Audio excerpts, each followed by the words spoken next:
Allahu Akbar.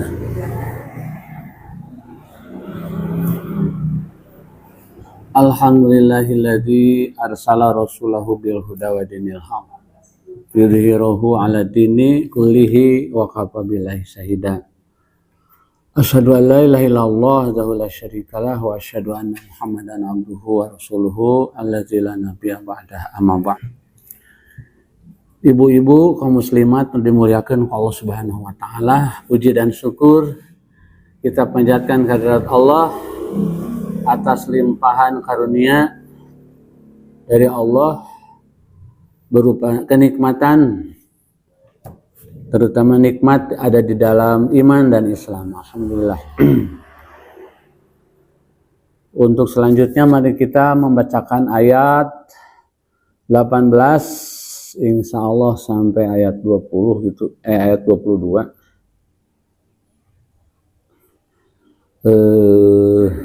Ayat 22 sampai ayat 22 surat Al-Qamar. A'udzubillahi minasyaitonir rajim.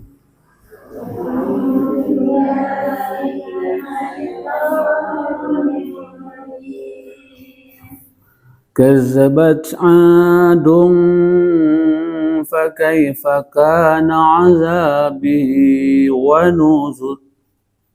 كذبت عاد فكيف كان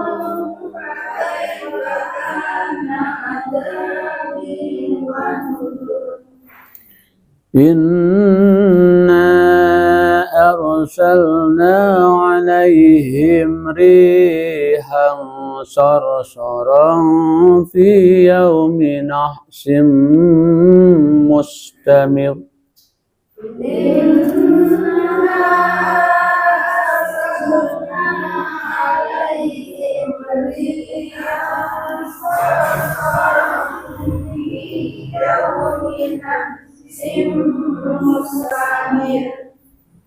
تنزع الناس كأنهم أعجاز نخل منقعر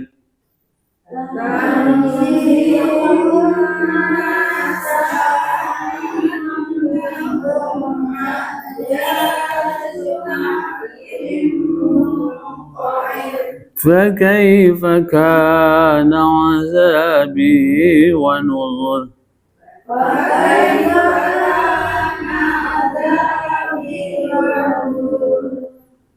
ولقد يسرنا القرآن للذكر فهل من مدكر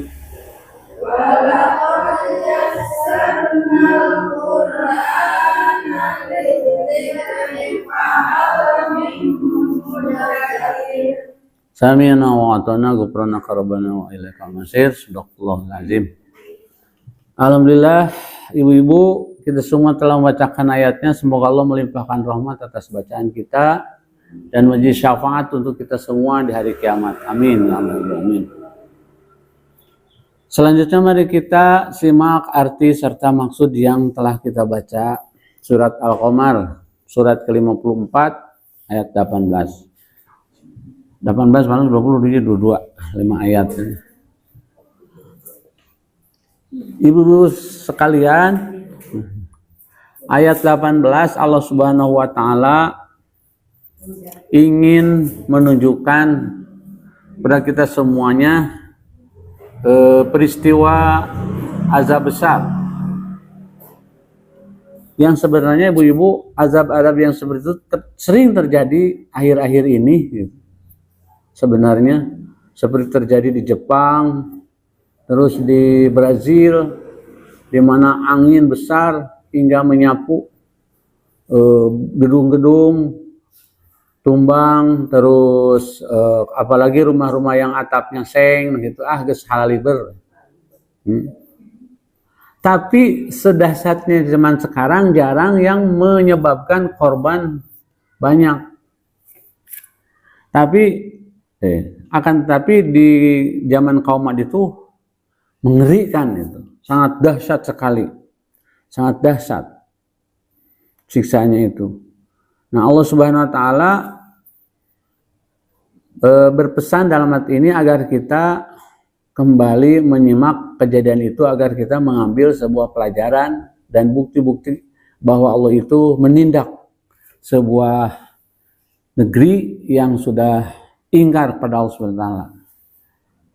Itu ada juga dalam surat-surat lain, seperti surat An-Nahl ayatnya kejadian itu. Kazabat telah mendustakan, kalimatnya telah mendustakan. Kemarin menceritakan tentang kaum Nabi Nuh, punya Nabi Nuh alaihissalam didustakan oleh umatnya, sehingga Nabi Nuh alaihissalam sudah habis-habisan dakwah, tetapi tidak memperoleh sambutan yang baik sesuai harapan, tapi mereka itu menghinanya, melecehkannya, merendahkannya, sehingga Allah Subhanahu wa taala memutuskan untuk menimpakan azab dengan banjir yang luar biasa. Sampai turun hujan berminggu-minggu terus-terusan, kemudian di bawah juga keluar air dari bawah tanah, ini habis semuanya, mati semua orang-orang kafir, yang hidup tinggal orang beriman. Nah, keturunan Nabi, bangsa-bangsa kaum Ad itu tidak lepas dari umat-umat Nabi Nuh yang awalnya jadi pengikut Nabi Nuh alaihissalam, tapi karena waktu berjalan dan ada perubahan lagi karakteristik umat di zaman Nabi Hud. Di zaman Nabi Hud itu umat menentang Nabi Hud alaihissalam, tidak mau diajak tauhid, menyembah Allah, tapi menyembah 3 patung, 3 berhala yang besar. Namanya apalah, samad-samad gitu. Ada 3 patung yang besar yang menjadi ikonnya orang-orang Nabi, orang-orang kaum Ad waktu itu. Dan tidak mau untuk meninggalkan berhala itu, tidak mau mengikuti ajakan-ajakan Nabi Hud alaihissalam, yang akhirnya Allah Subhanahu wa taala memutuskan juga untuk menimpakan azab. Azabnya itu mula-mula selama 3 bulan tidak ada hujan, Bu. Kering. Kering sampai tidak tumbuh tumbuh-tumbuhan, padi tidak tumbuh. Wah, ngeri lah. 3 bulan itu teh. Sampai tidak ada tumbuh 3 tahun 3 bulan, lupa lagi lah, antara segitulah. Pokoknya yang menyebabkan kekeringan luar biasa, sehingga mereka meminta-minta ke berhala agar diturunkan hujan. Awalnya, setelah 3 bulan kering luar biasa, ada angin, dan angin itu dingin banget. Wah, mereka itu senang sekali. Wah, orang alhamdulillah ya, ada angin. Awalnya angin tidak ada, kering, udah jarang air. Sekarang ada mulai angin, berarti kata mereka akan membawa air dari lautan, seperti layaknya akan terjadi hujan, kan awan ditarik oleh angin. Oh, gembira, riang gembira mereka. Padahal itu bukan seangin-anginnya, tapi rihan sorsoron. Jadi angin yang luar biasa besarnya, mula-mula kecil, poek gitu, terus dingin. Ternyata hujan tidak turun, tapi angin membesar. Dan anginnya itu bukan angin, tapi semuanya berubah menjadi keras dan tumbang. Termasuk manusia, sudah tidak bisa menyelamatkan diri lagi. Manusia-manusia itu tumbang. Itulah ancaman dari Allah. Wa nuzur itu mereka tidak menggubris ancaman-ancaman Allah yang disampaikan oleh Nabi Hud alaihissalam. Sok mun maraneh baradogong, tunggu siksaan Allah. Terpercaya. Akhirnya setelah gitu tidak mensisakan 1 orang pun orang-orang kafir dari azab. Nabi Hud kan udah pindah, udah transmigrasi. Padahal angin itu utusan Allah, bukan seangin-anginnya. Inna arsalna alaihim rihan sorsoro. Kami mengutus angin sorsoron yang sangat kencang gitu, dan dingin. Fi yaumin nahsin, pada hari naas, hari yang sangat dahsyat dan mencelakakan semua kehidupan, jangankan manusia. Pohon-pohon tumbang, binatang semua rata dengan tanah. Mustamir itu terjadi 7 hari 8 malam. 7 malam 8 hari. Seminggu gitulah Bu ya. Seminggu terus-terusan. Karek urang 5 menit ya soak terus araradan. Aya angin ribut Allahu Akbar Allah. Iya 7 hari 8 malam. Ngeri itu terus-terusan. Mula-mulanya keciptanya nyalametkeun diri heula. Yang masuk ke bangunan, masuk ke sekarang apa?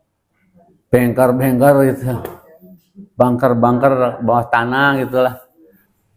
Firman Allah, tanzi'un nas, yang merobohkan manusia.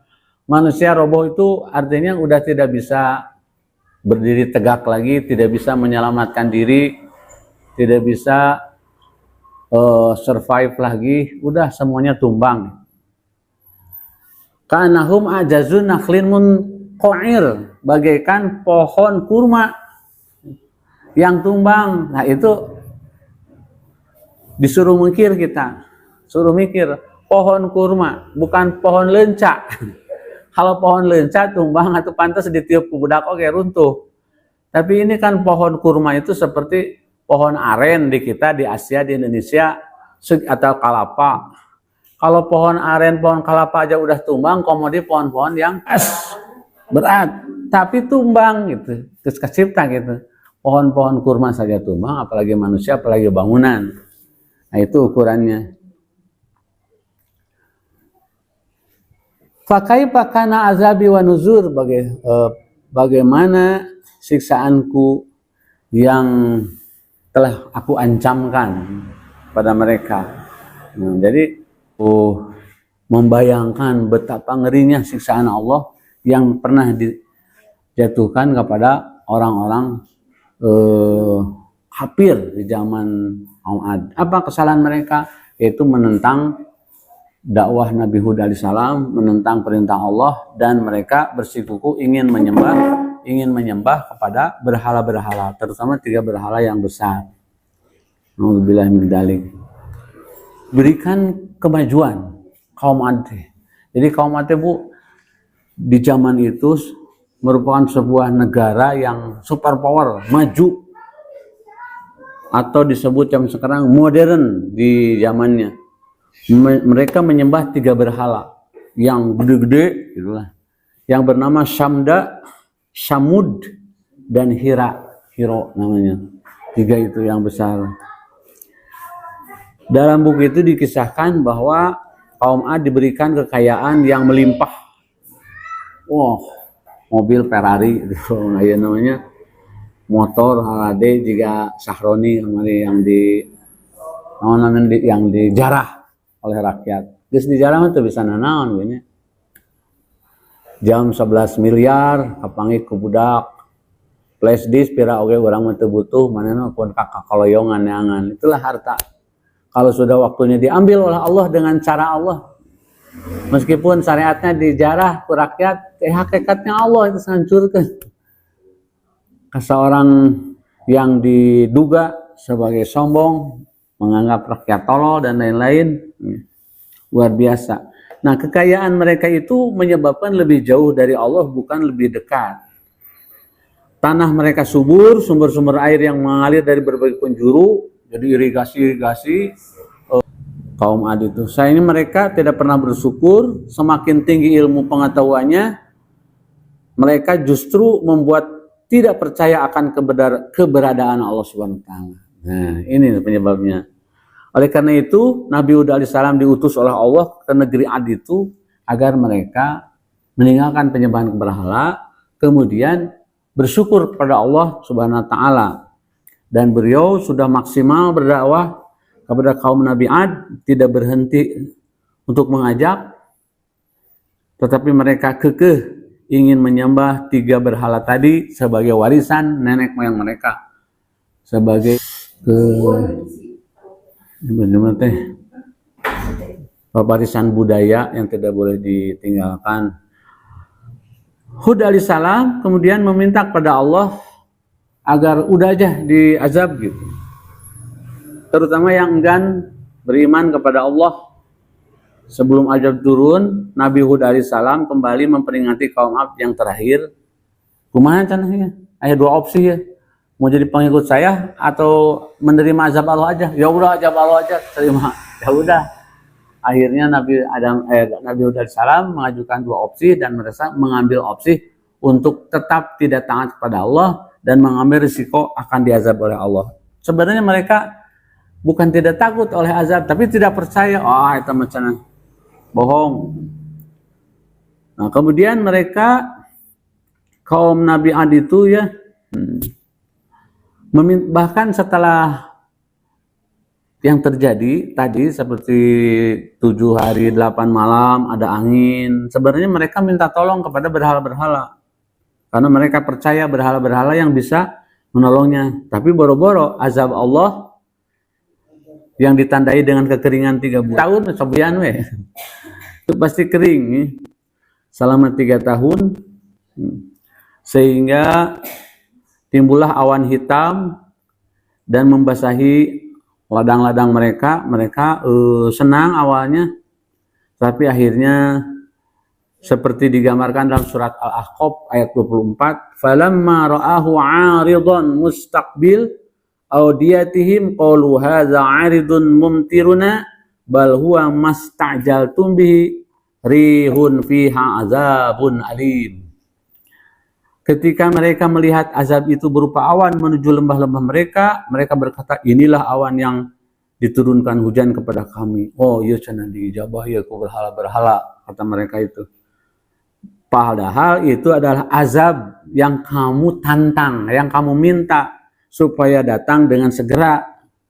Disangkana ijabah ku berhala, padahal itu azab yang mereka sendiri menantang. Sok turunkanlah, tidak takut mereka. Ya. Jadi itulah kesombongan orang-orang kaum Nabi Ad. Lalu ada seorang dari mereka yang menyaksikan azab yang terkandung di dalam awan itu, yang menjerit pingsan. Sudah melihatnya, ngeri itu, tapi pingsan.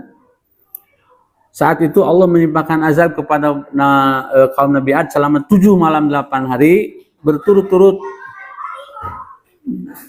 Tetap mereka itu tidak mau beriman hingga binasa semuanya. Tetapi di saat angin turun yang mematikan itu, yang dahsyat itu, Nabi Hud alaihissalam ada di situ dan tidak terasa apa-apa, bahkan sejuk. Nah, ijabah Allah atau mujizat Allah SWT kepada Nabi Hud, tidak merasakan sesuatu yang menyakitkan, membinasakan kepada diri Nabi Hud alaihissalam dan seluruh pengikutnya, jamaah-jamaah persis gitu ya. Tidak terasa gitu. Urang mah segar cenah baturna pararaeh gitu. Cing palabu bergelimpangan. Nah, urang teh malah seger gitu. Tidak mematikan bagi kaum muslimin dan Nabi Hud alaihissalam. Subhanallah. Tabarakallah ya Bu ya. Itulah yang disebut angin segar yang nyaman yang menyentuh kulit pada kaum muslimin. Masya Allah. Ya. Seperti itu Ibu Sadaya. Sebenarnya sudah dijelaskan waktu itu di surat Al-Ahqaf sebelumnya. Kan kita sudah masuk surat ke-54. Surat Al-Qamar berarti udah kelewat sebenarnya. Tapi Al-Quran itu tidak boleh dan tidak akan membosankan kita semuanya. Senantiasa up to date. Senantiasa baru dan menyegarkan Al-Quran itu, terutama bagi orang-orang yang beriman. Insya Allah. Ayat 22 ya, terakhir, walaqad yasarna Al-Quran lizikri fahal min mudzakir. Sungguh bahwa kami telah memudahkan Al-Quran. Jadi Al-Quran kan sulit cara Allah teh. Memudahkan dibanding dengan belajar ilmu-ilmu apa-apa lebih sulit. Ilmu eksakta, ilmu-ilmu manusia. Ingin menjadi dokter itu harus kuliah minimal 3 tahun. Semester 1, semester 2, apalagi ingin menjadi dokter spesialis. Sekolah deui, biaya deui. Hanya sekedar ingin bisa mengobati gitu. Ingin menjadi sarjana itu modalnya gede dan hese, kudu cerdas, mun bodoh lebar duit. Teu naik-naik. Tapi Al-Quran tidak bisa dipelajari oleh kalangan apapun. Semakin cerdas orang mempelajari Al-Quran, semakin hebat gitu menjadi ilmunya. Orang yang bodoh juga asal orang ngeureuyeun, insya Allah modalnya kemauan. Ini janji Allah, yassarna Al-Quran li zikri. Mempelajari Al-Quran itu untuk pelajaran hidup gitu.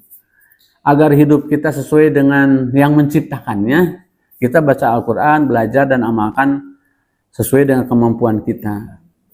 Fahal min mudakir, tapi ada sekelompok orang yang tidak mau mengambil pelajaran. Ya, ada sekelompok orang yang cinta Quran tapi hanya membaca saja, membaca dienak-enakeun, tapi tidak nyampe gitu untuk mendalaminya. Dikhawatirkan baca sering, kelakuan pekerjaannya bertentangan. Nah itu, oleh karena itu ancaman Allah, fahal min mudakir, segitu mudahnya kenapa orang tidak mau mempelajari Al-Quran, tidak mau menjadikan bahwa Al-Quran sebagai way of life, sebagai petunjuk hidup, malah mencari ilmu-ilmu psikolog gitu, ilmu psikologi anak, segala macam. Boleh belajar itu gitu. Bahkan di Al-Quran ada, asal mempelajarinya benar-benar. Ustadz Ucu Najmuddin itu pinter sampai ngajeng-jering itu, namanya teh gelarna. Itu semua diperoleh beliau dari Al-Quran. Karena mempelajari Al-Quran itu tepat sasaran dan menggunakan alat-alat. Semakin banyak alat-alat, semakin indah Al-Quran untuk memperbaiki diri, untuk menyampaikan kepada umat. Naon alat-alat teh obeng, gegep, ragaji, alat ukur, segala macam. Jadi kan bahan Al-Quran. Semakin bisa membukanya kunci-kunci Al-Quran, semakin indah dan semakin kaya. Ada orang kan istilahnya juga monyet kagulung kalapa. Monyet kagulung kalapa itu digugulung, tapi isinya tenyaho tekaasaan cahinan juga kumaha rasana, kalapana juga kumaha. Gugulungnya monyet digegel berente terak. Tapi kalau kelapa itu dibuka, ternyata isinya ada kelapa. Kelapanya saja bisa difungsikan sebagai bahan masakan, jadi minyak, segala macam. Kemudian airnya bisa jadi kesehatan, banyak manfaatnya seperti itu. Al-Quran ini luar biasa, bahkan bisa menyelamatkan hidup manusia. Dan manusia sudah banyak yang meninggalkan pesan-pesan Al-Quran karena tergiur oleh kehidupan kemewahan dunia. Rasulullah SAW 14 abad yang lalu menyatakan bahwa kiamat itu hampir akan terjadi 14 abad yang lalu, dan sekarang sudah tampak dari sinyalemen Nabi tanda-tanda kiamat. Apa tandanya? Kazabat, banyak pendusta, banyak yang meninggalkan kebenaran, kejujuran, keamanahan, banyak orang yang pintar, cerdas tapi tidak mau jujur. Rasulullah SAW 14 abad yang lalu memberikan tausiah kepada kita semua, iyakum wasidqo, hati-hatilah buat kalian, asidqo, berlaku benarlah, jujur, amanah. Fa inna sidqo yahdi ilal birri, sesungguhnya perilaku benar, jujur, amanah itu mengantarkan kepada kebaikan-kebaikan. Nanti untuk melakukan kebaikan itu dimudahkan Allah. Fa innal birra yahdi ilal jannah. Kebaikan-kebaikan itu, kalau kebaikan sudah menjadi habit, sudah menjadi kebiasaan, mengantarkan surga. Jadi sebenarnya masuk surga teh karena ada kebiasaan berlaku benar dan jujur yang sekarang sudah hilang di para pejabat kita itu. Anggota DPR ngan duit jeung duit, pikir gitu. Tapi hanya ngarobah merampas aset para koruptor oke, aset pejabat geus teu dilaksanakeun wae rek teu amek kumaha teu rakyatnya. Karena banyak tidak jujur. Orang yang berkuar-kuar, saya paling benci korupsi, hukum mati korupsi, manehna ayeuna korupsi. Sino yang ada punya. Terus Menteri Agama 26 miliar ayeuna. Tangkap tangan atuh kanyahoan duitna Bu, sok kieu 26 miliar. Kan kuduna jujur. Lu jarang-jarang jujur. Belum ketahuan meureun. Di KPK yang masih terduga. Makanya para pejabat satu sama lain teh sudah sekarang mah saling menutupi. Kalau saya berani ngageugeun si anu, saya akan terbongkar. Jadi tersandera cak Pak Anies mah. Saling sandra menyandra. Jadi terus rakyatnya beuki sangsara beuki ripuh. Padahal kekayaan negeri Indonesia luar biasa. Seharusnya kalau jujur, kalau asideko gesararenang orang tebu insya Allah. Tinggalin negara-negara batur rakyatnya itu teh. Ya. Ibu hoyong gaji 8 juta sebulan. Pagaweana naon rumah wadah tuh di Singapura. Itu di Mang Jeri kan ayahnya istri-istri pantaran Neng gitu tanya. Dan hari yang ku Mang Jeri diajak ngobrol sabaracan Neng di 8 juta. Langkung kintunya ngacarogena 6 juta sosasih. Ngeunah tah nu carogena di sini. Pulang lagi Neng nggak mau tebetah can Indonesia. Saya cinta tanah air tapi cenah gajihan. 8 juta teh gajihna di dieu mah tuh. Eta mah ukur jadi asisten rumah tangga 8 juta can berun kalau jadi pejabat di Singapura. Kenapa? Karena itu negara Singapura negara maju dan koruptornya sedikit sebab hukumnya keras dan tidak saling tersandera pejabatnya. Toselah eta ngobrol eta mabinya. Kata Nabi, wa iyyakum wal kadziba, jangan menjadi pendusta kata Rasulullah. Fa innal kadzib yahdi ilal fujur. Kalau orang sudah bohongnya terus ka dina teh. Hatta yaktuba indallahil kadzib, sehingga Allah mencatatnya sebagai pendusta. Ingin tidak dusta teh hese. Kalau orang sudah tidak amanah, ingin menjadi orang amanah itu susah karena sudah jadi habitnya, sudah jadi kebiasaan. Wa inna fujur ya dilanar berusaha neraka. Kalau ketika di dunia mayoritas orang-orang pendusta, orang-orang yang tidak benar, tunggu azab Allah dengan cara Allah, meskipun tidak seperti azab yang ditimpakan pada Nabi dahulu, karena janji Allah pada Rasulullah, aku tidak akan menimpakan azab kepada umat Nabi Muhammad seperti azab yang ditimpakan kepada nabi-nabi zaman dulu. Habis semua manusia yang itu diringankan. Demikian ibu-ibu, anu tiasa didugikan mudah-mudahan manfaat. Urang pungkas berdoa, Rabbana atina fid dunya hasanah wa fil akhirati hasanah wa qina azabannar. Aqulu qouli hadza wa astaghfirullah li wa lakum. Wassalamualaikum warahmatullahi wabarakatuh.